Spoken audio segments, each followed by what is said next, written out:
The smell of smoke filled the backyard just 2 days after Dad's funeral. I stepped outside and froze. My sister Claire was feeding bundles of old letters into a metal barrel. "They're just dusty memories," she said with a shrug. "Nobody needs this junk anymore." I stared at the flames swallowing decades of handwritten envelopes. Dad had written one letter every month since I was 12 years old. I rushed forward, trying to pull them out, but most were already ashes.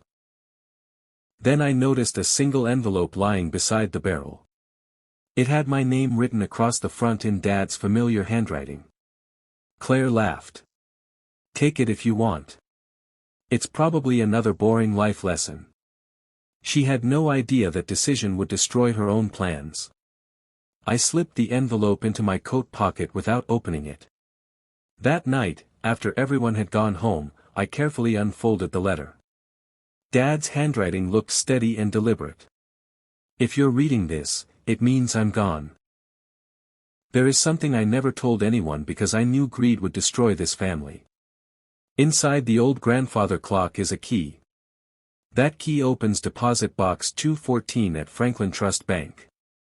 Only you know this because you were the only child who listened when I spoke." My heart pounded so loudly I could barely breathe. The next morning I drove to Dad's empty house.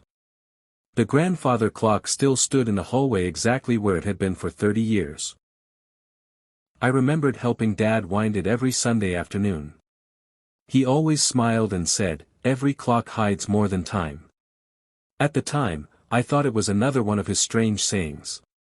Now it suddenly made sense. I removed the small wooden panel behind the pendulum and reached inside. My fingers touched cold metal.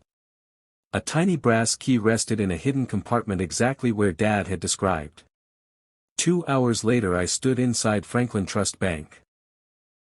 After verifying my identity and matching the handwritten authorization Dad had left years earlier, the manager escorted me into the vault. Deposit box 214 slid open with a quiet click. Inside wasn't gold or diamonds. Instead, there was a thick folder, several property deeds, and another sealed envelope addressed to me. The manager politely stepped away while I opened it. Dad's final letter explained everything. Years earlier he had quietly purchased several pieces of land on the outskirts of the city. Recently, a massive technology company had announced plans to build its new headquarters nearby. Overnight, those forgotten properties had become worth millions. At the bottom of the letter Dad had written one sentence that brought tears to my eyes. "I leave these to the child who valued me more than my money." I sat there silently, remembering all the weekends Claire skipped because she was too busy. I remembered every hospital visit she missed. Every birthday she forgot. Every phone call Dad waited for but never received. None of it mattered to her until she realized there was money involved. 3 days later Claire invited the family to dinner. She smiled confidently as she spoke about selling Dad's house. "We'll split everything equally," she announced. "It's what Dad would have wanted." I quietly placed copies of the property deeds onto the dining table. Her smile disappeared almost instantly. "What's this?" she asked. "Dad's real inheritance," I answered calmly. She quickly scanned the papers before looking back at me. "Where did you get these?" I handed her Dad's final letter. She read the first few lines before her hands began shaking. "This can't be real," she whispered. "It is," I replied. "Dad planned this years ago." My uncle examined the signatures and slowly nodded. "Everything is legally registered." Claire suddenly became emotional. "We're sisters. We should share this." I looked at her for several seconds before answering.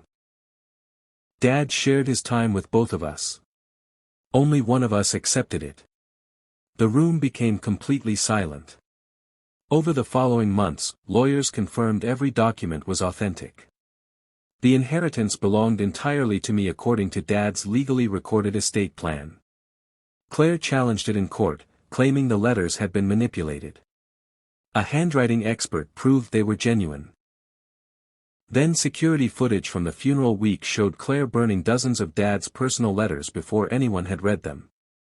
The judge wasn't impressed. Her challenge failed, and she was ordered to cover the legal costs. A year later I restored Dad's old house instead of selling it. The grandfather clock still stands in the hallway, ticking just as it always did.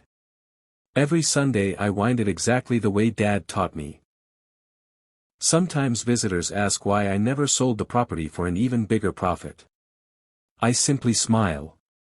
Dad's greatest gift wasn't the land worth millions. It was the lesson hidden inside a single forgotten letter. Money may build a fortune, but love decides who deserves to keep it.